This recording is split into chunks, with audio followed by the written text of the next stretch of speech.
Marché boursier américain, marché actions et marché obligataire. Le scénario de la stagflation peut-il encore gâcher la fête ?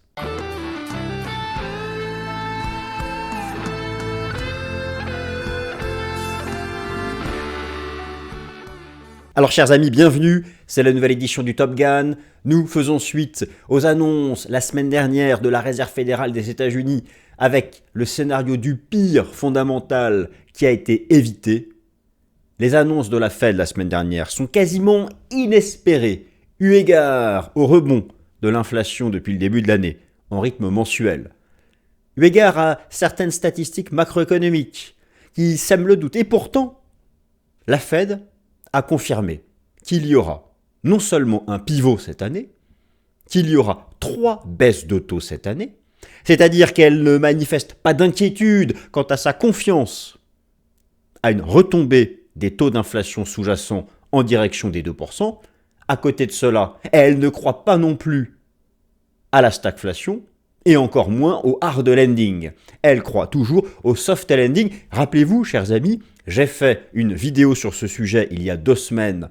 Soft landing des inflations, le rêve va-t-il devenir réalité ? Pourtant, les récentes statistiques commençaient à gâcher cette perspective, mais la Fed affiche sa confiance. A-t-elle affiché sa confiance pour éviter un choc sur le marché action et sur le marché obligataire ?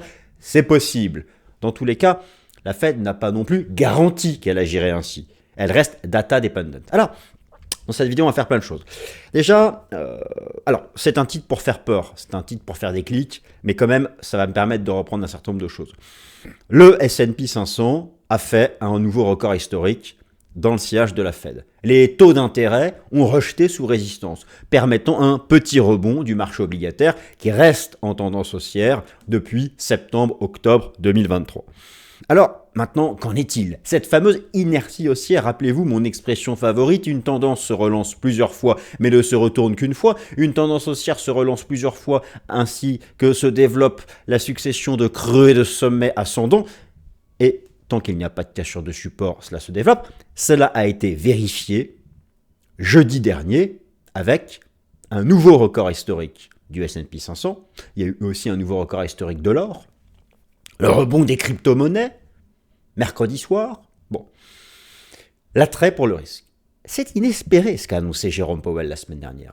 Il aurait pu très bien dire, bon, l'inflation ralentit moins que prévu, nous n'envisageons que 2 baisses de taux cette année. Et non, il a signé pour 3. En tout cas, pour 2024. Alors, dans cette vidéo, je vais vous faire une synthèse des éléments de la Fed. Ensuite, la stagflation. La stagflation, c'est une activité économique à l'arrêt, et donc des perspectives de bénéfices à l'arrêt. Ça, c'est pas bon pour le marché obligataire, marché action. Et c'est aussi une stagnation économique qui s'accompagne d'inflation. Et donc, ça ne profite non plus pas au marché obligataire, puisque les taux ne pourront pas baisser s'il y a stagflation. Ce serait le scénario cauchemardesque.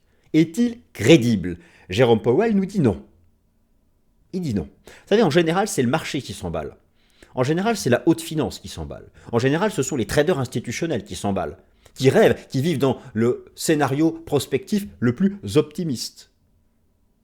Et en général, encore une fois, la Fed douche les espoirs.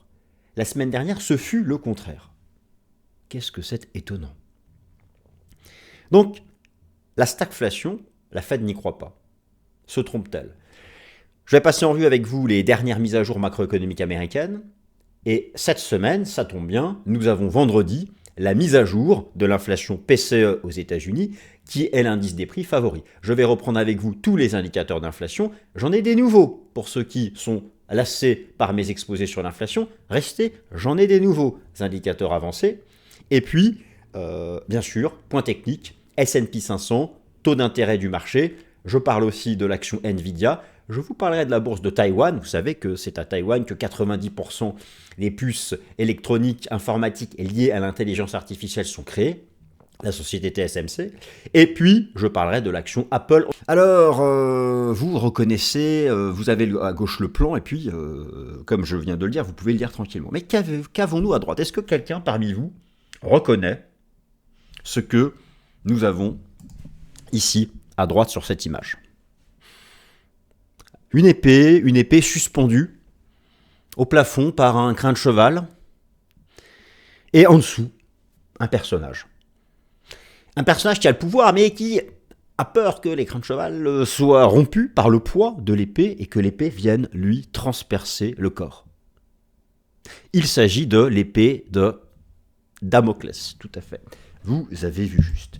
L'épée de Damoclès. J'ai voulu ici faire une allégorie, en tout cas, expliquer que pour le marché action et le marché obligataire, alors le marché action avec le S&P 500 qui la semaine dernière, après la Fed, a fait un nouveau record historique, j'y arrive pour la partie technique, je voulais rappeler qu'il y a un risque toujours présent, même si la Fed n'y croit pas, d'interrompre brutalement cette tendance haussière du marché action américain, cette inertie haussière du marché action américain, si le scénario de la stagflation, et donc cette épée, l'épée de Damoclès, représente le risque de stagflation, un scénario macroéconomique que le marché n'envisage pas.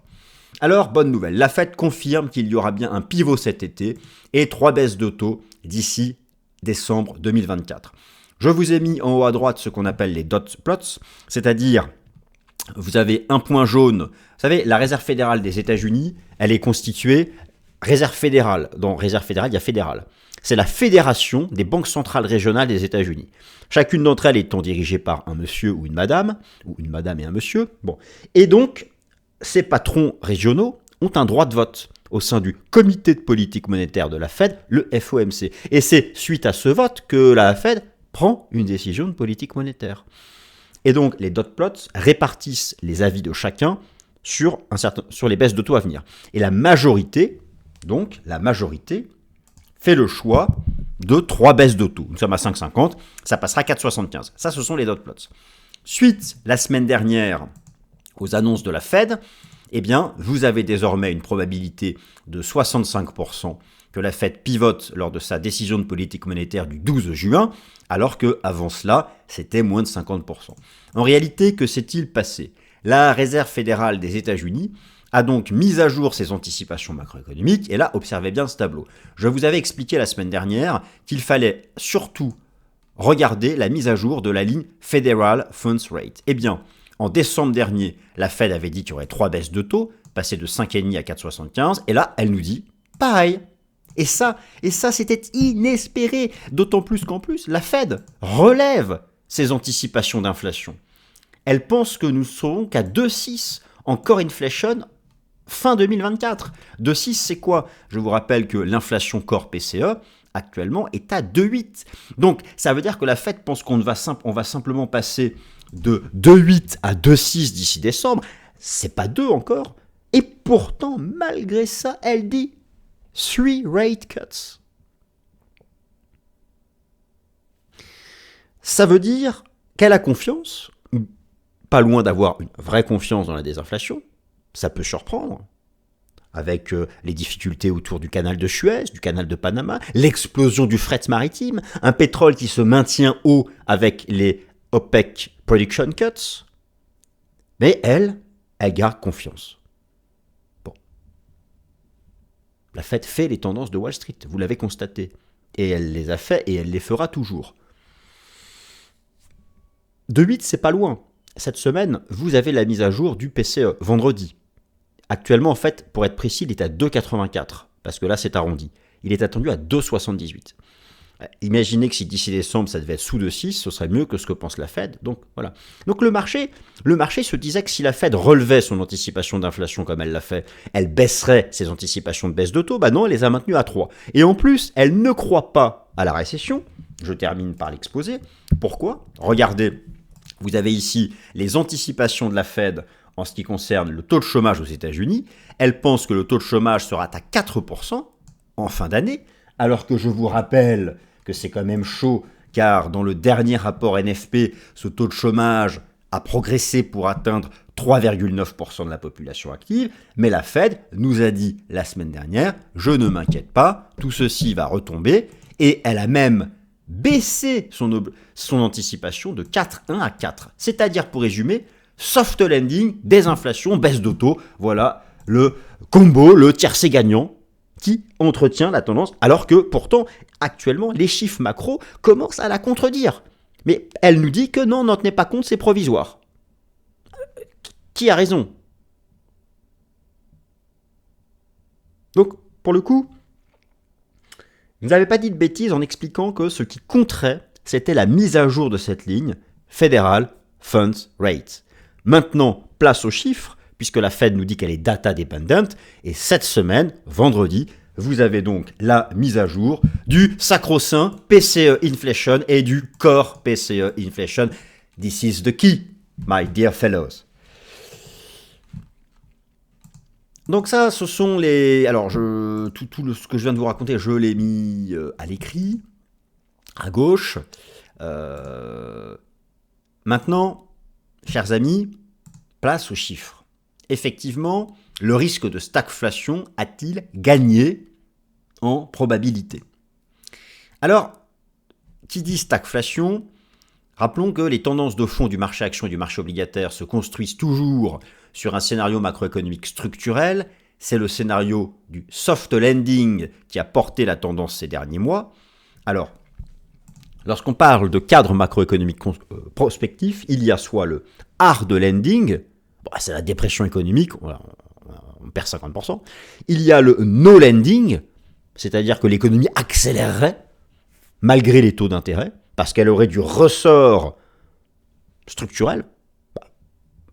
Prenez l'industrie de la tech et tout ce qui est lié à l'intelligence artificielle, ils n'ont rien à carrer des taux d'intérêt.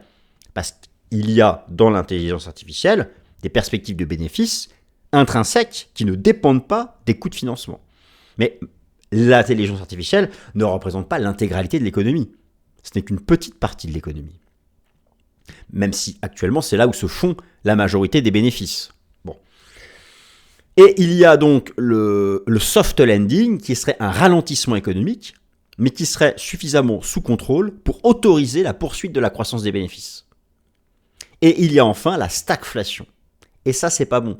C'est une croissance économique faible, donc moins importante que le soft landing, avec en plus de l'inflation qui reste élevée. Dans ces conditions-là, et le marché action et le marché obligataire se prendront une raclée. Là, actuellement, la Fed nous dit que ça n'aura pas lieu. Moi, ce que je vous propose, c'est de regarder les dernières datas macro et d'avoir bien en tête que les chiffres de l'inflation sont mis à jour chaque mois et qu'il faut continuer de regarder leurs composantes, l'immobilier, le logement, le prix de l'énergie, l'impact du fret maritime. Regardez la lecture mensuelle, annuelle, je vais vous faire un récap. Et puis les indicateurs avancés d'inflation. Bon, on regarde tout ça, les amis, pour en faire un point. Donc je vous ai fait un récap à droite, en haut à droite, des dernières lectures connues de l'inflation. Alors là, je vais prendre le temps, on va rentrer vraiment dans les détails. Vous avez donc le PCE qui est l'indice favori de la Fed, le CPI, le PPI. Le PPI, ce sont les prix sortis d'usine, les prix à la production. La différence entre le PCE et le CPI, c'est que dans le CPI, vous avez 40% d'immobilier. C'est trop, c'est too much. Et c'est parce que c'est too much que la Fed préfère le PCE, qui a moins d'immobilier et plus de services. Et je vous rappelle que l'économie américaine est une économie de services à plus de 80%. La Fed regarde donc le PCE. Le CPI est actuellement encore très haut. Et forcément, le CPI 3,2, 3,8, mais comme je vous ai expliqué, cela en fait est dû pour le CPI, cela est dû en fait à la composante de l'immobilier. Cette composante de l'immobilier dans le CPI qui est encore extrêmement haute, si vous regardez Shelter, qui est à 5,7, mais comme je vous l'ai expliqué, il y a environ 2 semaines, eh bien, les données de l'immobilier reportées dans les indices d'inflation officiels en bleu et en jaune sont en retard sur la véritable inflation immobilière qui, elle, est remontée par les sites d'agences immobilières et ces sites nous disent qu'en fait, il n'y a plus, ou quasiment plus, en tout cas, que nous serions revenus au monde d'avant dans l'inflation immobilière. Donc le marché est capable de se dire en fait que cette courbe à 5,7, on sait qu'en fin d'année, elle est à 3,4. Donc, overall, pour le CPI, il n'y aurait pas de sujet, il n'y aurait pas de stress. D'ailleurs, si vous regardez le super core CPI, qu'est-ce que c'est que le super core CPI ou le CPI core? C'est le CPI dans lequel on a retiré la bouffe, l'alcool, le pétrole et l'immobilier, ce qui est le plus volatile. Et nous sommes quasiment... Regardez, le monde d'avant, c'était ça. Regardez le super core PCI. C'est ça que veut la Fed. Elle veut retrouver un trading range sous le seuil des 2%. Nous sommes là à 2,4. C'est pas loin, mais on n'y est pas encore. La Fed, donc, elle n'est pas stressée par un core CPI à 3,8 puisqu'elle regarde le core CPI. Maintenant, la Fed, c'est surtout parce qu'elle regarde le PCE. Alors, le PCE est encore à 2,8 en version sous-jacente, à 2,4 en version nominale. Ce qu'elle nous dit, c'est qu'elle l'envisage à 2,6 d'ici la fin de l'année. Il faut maintenant qu'on regarde les indicateurs avancés. Donc, on va regarder ça pour l'inflation. Maintenant, n'oubliez pas, il y a l'autre thématique. Dans stagflation, il y a stagnation économique. Stagflation, le stag, c'est pour stagnation économique. Y a-t-il un risque de stagnation économique? Les institutionnels n'y croient pas, dans leur majorité. Maintenant, pour savoir s'il y a stagnation économique, il y a des centaines de baromètres. Moi, j'ai fait ma sélection depuis longtemps. Je propose les ventes au détail qui représentent la consommation des ménages. La consommation des ménages représentant 70% du PIB américain. Je vous propose la production industrielle. On est sur du tangible. Qu'est-ce qui est sorti de l'usine? Voilà, combien de voitures, combien d'acier. Bon, là, c'est pas du bullshit.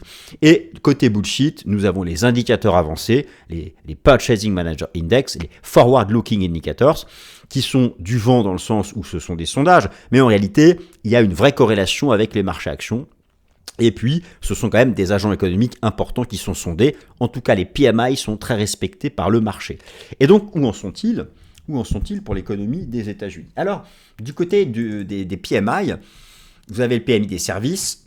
Pour l'instant, effectivement, c'est du soft landing, puisque la zone qui sépare expansion économique de contraction économique, c'est la zone des 50, et nous sommes encore au-dessus.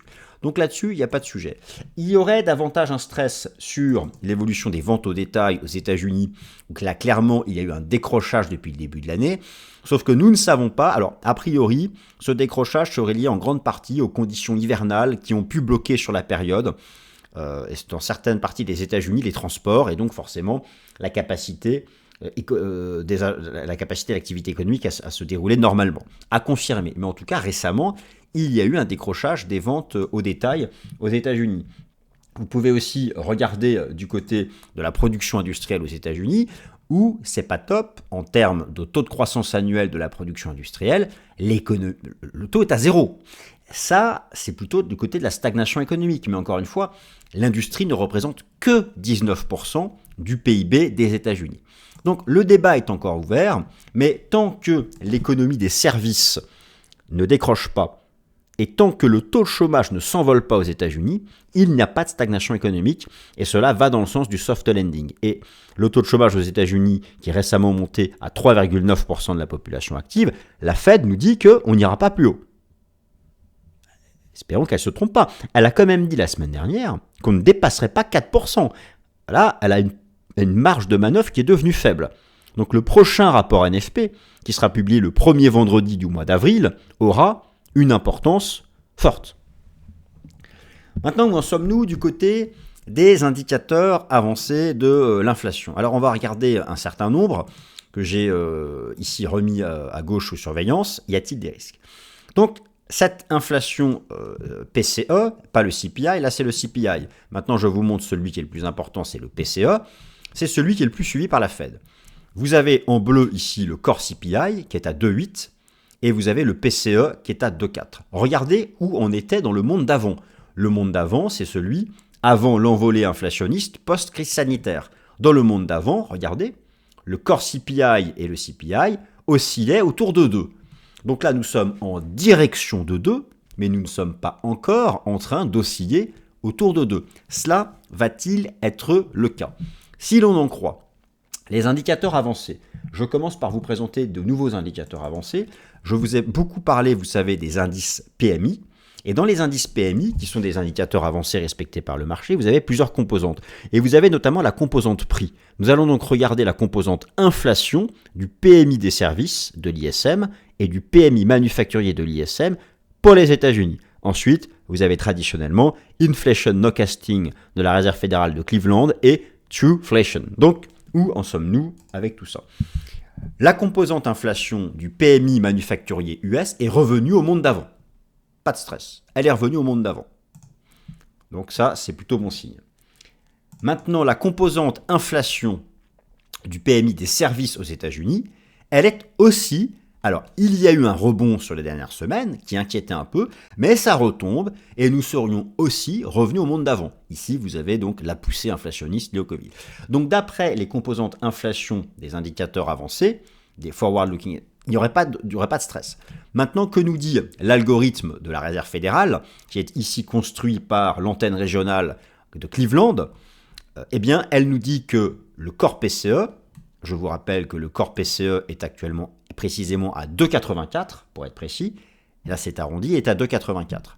Eh bien, il devrait tomber à 2,78 pour les chiffres de février, publiés ce vendredi, et il devrait tomber à 2,67 pour le chiffre de mars, qui sera publié en avril.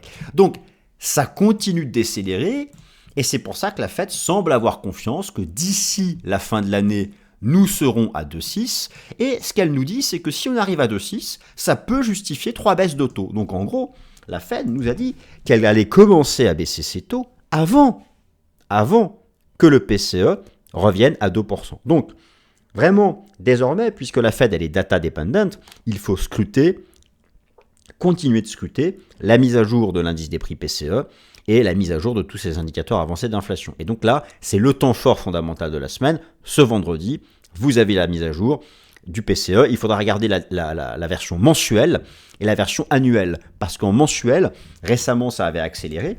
Le PCE mensuel avait accéléré, ce qui avait donc représenté un stress pour le marché. Donc là, je vous montre, c'était la même chose. Hein. Là, c'était le CPI mensuel, mais le PCE mensuel avait aussi accéléré, et désormais, on l'attend à le retrouver. Je crois que les anticipations, c'est que cela retombe à, que ça retombe à 0,3, 0,2. Donc voilà, ça, ce sera vraiment majeur pour la suite. Alors ensuite, vous avez Trueflation. Alors Trueflation qui est à 2,23. Donc nous serions, selon Trueflation, alors il y a un rebond ces dernières semaines, un rebond qui est lié à quoi? Qui est lié au rebond de l'inflation alimentaire et de l'inflation et des boissons, mais qui est passé de 0,3 à 1,94, ça reste encore dans les cordes, mais il va falloir surveiller ça. Maintenant, toutes les autres composantes, et en particulier les composantes liées aux services, poursuivent leur tendance baissière. Ça, c'est plutôt bon signe. Et puis, alors là, ça remonte la santé, mais nous ne sommes qu'à 1,66. Et bien sûr, l'inflation immobilière, elle est à 3,63. Mais les indicateurs avancés suggèrent qu'elle va continuer de baisser progressivement.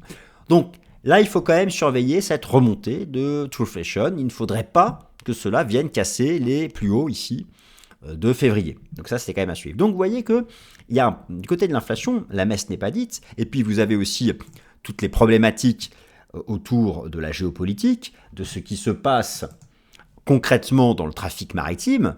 Vous avez quand même l'effondrement du trafic maritime par la mer Rouge et le canal de Suez. Vous avez l'explosion du coût du fret maritime, ici, selon le prix du transport maritime entre Shanghai et Los Angeles. Mais je peux aussi vous montrer le Baltic Dry Index, qui est en rebond. Et à l'époque, l'envolée du Baltic Dry Index avait anticipé l'envolée des taux d'inflation en Occident. Et tout ceci est lié aux difficultés autour de la mer Rouge. Et donc, si vous voulez ce scénario de la stagflation et de l'épée de Damoclès, qui pourrait tomber sur son beau vieux Damoclès, eh bien, c'est autour de l'évolution du coût du transport maritime, et n'oubliez pas aussi de surveiller le prix du pétrole qui remonte par palier léger du fait des réductions de production de l'OPEP, mais qui ne s'envole pas non plus et qui finalement devient overall un facteur neutre autour des $80.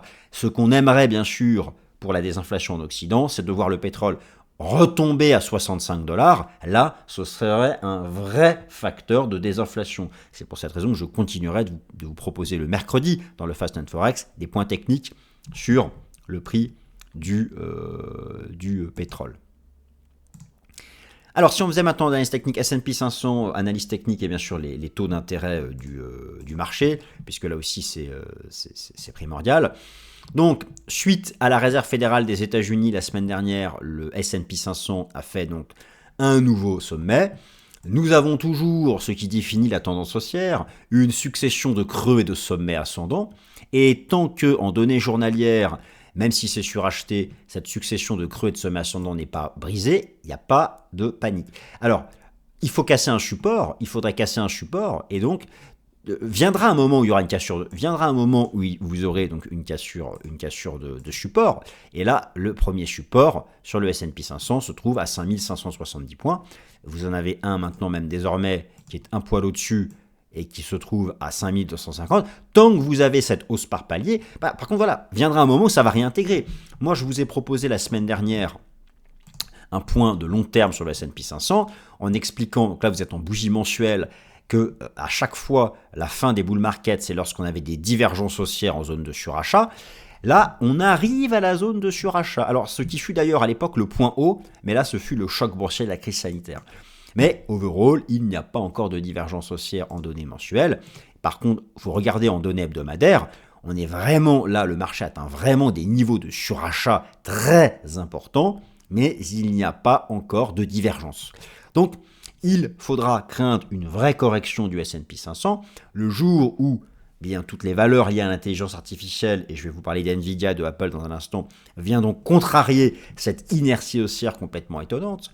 Et lorsque sur le plan technique, vous aurez des divergences sur les horizons de temps longs, à savoir ici en données hebdomadaires et en données mensuelles. Pour ce qui est du court terme, la rupture d'un des premiers supports en données journalières créerait au moins un retour à la moyenne mobile, ici, à 50 jours. Je vous avais expliqué que la semaine dernière, les meilleurs baromètres à suivre étaient les taux d'intérêt du marché, en particulier le 10 ans américain et le 2 ans américain. Suite à la Fed, eh bien, je pense que nous sommes toujours dans cette construction technique que moi je vous propose depuis le début de l'année, qui est une construction technique ici, après avoir fait 5 vagues de hausse, d'une structure corrective en ABC, sauf que comme j'utilise et comme je combine l'analyse chartiste et l'Ishimoku, il n'y a pas de signal de vente tant que le prix ne bascule pas sous le nuage, et là, nous sommes toujours au-dessus, dans un range qui Juntenkan. Donc on s'est mis en neutralité, mais la Fed, la semaine dernière, donne toujours du corps à ce scénario, tant qu'on se maintient sous les 4,50. Mais il n'y a pas eu non plus de signal de cassure de support, donc il faut rester prudent sur ces taux du marché. Vous avez le 2 ans américain qui représente le mieux les anticipations de la Fed. Et là, c'est le même type d'approche où il est très important sur le 2 ans américain de mettre sous très haute surveillance la structure en Ishimoku, où à l'époque, le point de départ de la baisse des taux, c'est lorsqu'on traversait le nuage et lorsqu'on en sortait par le bas. Là, nous sommes complètement à l'intérieur. Donc la Fed, la semaine dernière, a évité un emballement des taux d'intérêt. Elle les maintient dans cette phase neutre, dans cette phase expectative. Et donc, cela reste très important à suivre cette semaine, car les taux du marché seront en avance sur les anticipations de politique monétaire de la Réserve fédérale des États-Unis. Alors je termine par aussi des baromètres avancés qui me semblent très importants à suivre. NVIDIA, l'action NVIDIA, l'action Apple et la bourse de Taïwan. Alors me direz-vous, pourquoi la bourse de Taïwan ? Parce que la bourse de Taïwan, vous n'êtes pas sans savoir que 90% des puces informatiques qui sont liées à l'intelligence artificielle sont produites par TSMC, qui est le leader Taïwan. Elles sont toutes produites à Taïwan. Regardez un peu. Voilà, ça c'est le baromètre ultime de l'intelligence artificielle. Et la bourse de Taïwan, pour l'instant, tant qu'elle ne donne pas... Alors c'est complètement suracheté. C'est suracheté d'ailleurs en mensuel. En mensuel, il n'y a toujours pas de divergence, mais on entre en zone de surachat. Vous voyez, à l'époque, l'exemple d'une superbe divergence baissière.